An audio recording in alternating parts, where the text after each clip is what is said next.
Hello friend दोस्तों, स्वागत है आपका हमारे चैनल पर। आपकी फेवरेट सीरियल इमली में चल रहा है हाई वोल्टेज ड्रामा, जहां पर इमली और आर्यन की डेट खराब करने की कोशिश करेगी बड़ी माँ। आने वाले एपिसोड में देखने को मिलता है कि फाइनली इमली और आर्यन दोनों ही अर्पिता के कहने पर हाथों में हाथ डाले हुए पहुंचते हैं अपनी डेट पर, और वहां पर काफ़ी रोमांटिक अंदाज में आर्यन उसका स्वागत करते नजर आता है और उसका हाथ थामता है और उसे बताता है कि आखिर डेट कैसी होती है, और कहता है कि अगर किसी की नॉर्मल की कपल की डेट होती ना तो ऐसे होता वैसे होता, और वो उसके काफ़ी करीब चला जाता है, उसका हाथ थामता है, उस पर किस करने वाला होता है और उसके करीब जाकर उसे भी किस करने वाला होता है। लेकिन तभी इमली बहुत बुरी तरह से भड़क जाती कि अच्छा, मतलब कि तुम इतनी सारी लड़कियों को डेट किए थे तो मतलब उनके साथ सब कुछ किया तुमने, और वो बुरी तरह से भड़क जाती है किसी और के नाम से, जहाँ पर इमली की जीले से साफ नज़र आ रही थी और उसे लग रहा था कि आर्यन भी उसे किस करने वाला था। वो काफ़ी चिल्लाती रहती है और काफ़ी कुछ कहती रही होती है, लेकिन तभी आर्यन उसका हाथ थामता है और इमली के हाथों में रोज़ होते हैं और देखने को मिलता है कि दोनों की एक काफ़ी क्यूट केमिस्ट्री देखने को मिलती है।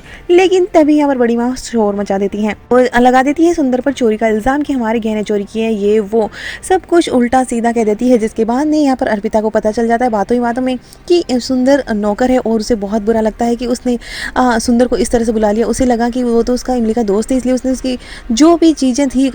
उसकी पसंद की नापसंद वो सब जानता है, इसीलिए उसने उसे बुलाया था, और अर्पिता को बहुत तगड़ा झटका लगता है। और सुंदर यहाँ पर कहता है मैं हमने चोरी नहीं की, और इमली साफ साफ बता देती है। और यहाँ पर जो बड़ी माँ गहने लेकर आती है वो कहती है कि ये गहने अभी हम देख लेते हैं, और वो कंपेयर करती है जो नर्मदा ने गहने दिए हैं और वो जो बड़ी माँ के गहने होते हैं, और वो नकली गहने होते हैं, जिसके बाद यहाँ पर बड़ी माँ के होश उड़ जाते हैं और पूरा भांडा फोड़ देती है इमली की नकली गहनों के लिए सब कुछ ड्रामा कर रही थी और इल्जाम लगा रही थी। और अब कहती है पुलिस तो हम बुलाते हैं आप दोनों को भिजवाने के लिए, हम चुप हैं क्योंकि अर्पिता दीदी और नर्मदा माँ के लिए। वहीं पर आर्यन साफ कह देता है कि आपने इतना शोर क्यों मचाया बड़ी माँ, अगर आगे से ऐसा कुछ हुआ ना तो मैं भूल जाऊंगा क्या बड़ी माँ है, और वो उन पर भड़कते नजर आता है। और आर्यन इमली